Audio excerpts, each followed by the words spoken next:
আসসালামু আলাইকুম প্রিয় দর্শক, হালাল রান্নাবান্না চ্যানেলে আপনাদেরকে স্বাগতম।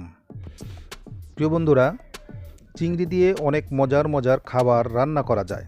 চিংড়ি মালাই, চিংড়ি পাতুরি, নারকেল চিংড়ি, চিংড়ি কোপ্তা, চিংড়ি দো পেঁয়াজু, আরও কত কী। কিন্তু আজ আপনাদেরকে আমরা দেখাবো আরও একটি মুখে লেগে থাকার মতো রেসিপি, আর সেটি হচ্ছে ছোট চিংড়ি দিয়ে বেগুন ভাজি।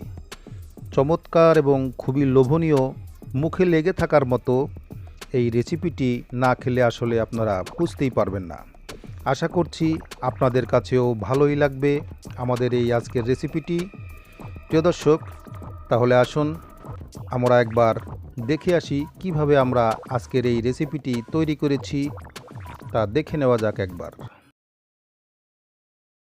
বিসমিল্লাহি ওয়া আলা বারাকাতিল্লাহ। প্রিয় দর্শক, আমরা চমৎকার এই বেগুন চিংড়ি রেসিপিটি করার জন্য এখানে 4টি বেগুন নিয়ে নিলাম এবং বেগুনের মাঝ বরাবর আমরা এভাবে কেটে নিলাম এবং আমরা এই বেগুনগুলোকে মোট 4 ভাগে ভাগ করে নিলাম এইভাবে।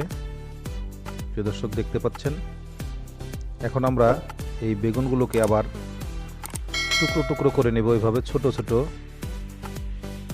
ঠিক এভাবেই সবগুলোকে আমরা এভাবে কেটে নিচ্ছি। এখন আমরা একটি বোলের মধ্যে বেগুনগুলোকে দিয়ে আমরা লবণ দিয়ে দিব এবং পানি দিয়ে দিব। পানি দিয়ে এগুলোকে ভিজিয়ে রাখবো 5 মিনিট, যাতে এটার ভিতরে খারটা চলে যায় এবং সুন্দর একটি সুস্বাদ হয়। প্রিয় দর্শক, আমরা একটি প্যান নিয়ে নিলাম এবং প্যানের মধ্যে দিয়ে দিলাম 2 চামচ পরিমাণ রেগুলার সয়াবিন তেল। তেলটা গরম হয়ে গেছে। এখন আমরা দিয়ে দিব 1 কাপ পরিমাণ পেঁয়াজের কুচি। দিয়ে পেঁয়াজগুলোকে একটু ভালো করে ভাজা করে নেব আমরা। পেঁয়াজটা ভেজে নিলাম। এখন আমরা দিয়ে দিব 1 চামচ পরিমাণ আদা বাটা এবং দিয়ে দিব 1 চামচ পরিমাণ রসুনের বাটা। দিয়ে আমরা একটু নাড়াচাড়া করে নেব।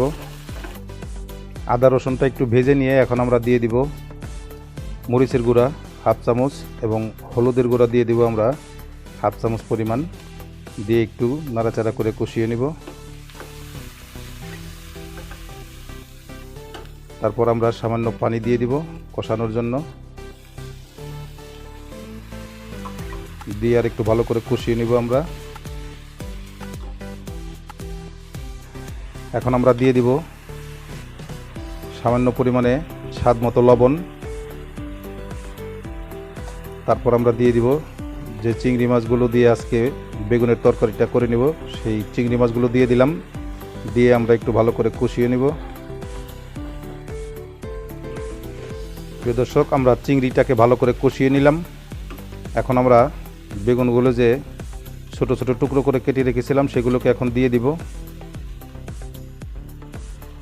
প্রিয় দর্শক, বেগুনগুলোকে আমরা আলতোভাবে নাড়াচাড়া করে নিচ্ছি।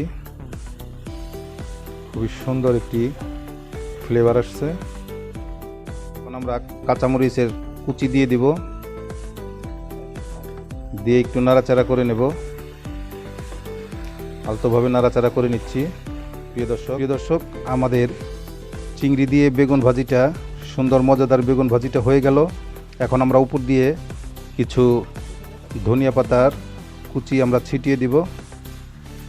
ছিটিয়ে দিয়ে একটু নাড়াচাড়া করে আলতো হাতে তারপর আমরা নামিয়ে ফেলবো এবং আপনাদেরকে ফাইনালি পরিবেশন করে দেখাচ্ছি কতটা মজাদার এবং সুস্বাদু এবং লুকিংফুলি হয়েছে আমাদের আজকের এই রেসিপিটা আপনাদেরকে দেখাচ্ছি। আলহামদুলিল্লাহ। প্রিয় দর্শক, দেখতে পাচ্ছেন আজকে আমাদের বেগুন চিংড়ি রেসিপিটা কত সুন্দর হয়েছে। প্রিয় দর্শক, দেখতে যতটা সুন্দর, খেতে কিন্তু তার চেয়েও অনেক ভালো হয়েছে। প্রিয় দর্শক, আশা করছি আপনারা বাড়িতে এভাবে বানিয়ে এই রেসিপিটি ট্রাই করবেন। তো প্রিয় দর্শক, আমাদের আজকের এই রেসিপিটি আপনাদের যদি ভালো লাগে তাহলে একটি লাইক দিয়ে দিবেন এবং যারা এখন আমাদের চ্যানেলটি সাবস্ক্রাইব করেনি তারা সাবস্ক্রাইব করে রাখবেন। তো প্রিয় দর্শক, সকলের মঙ্গল কামনা করছি। আল্লাহ আমাদের সকলকে মঙ্গল রাখুন, ভালো রাখুন। আল্লাহ হাফেজ। আসসালামু আলাইকুম।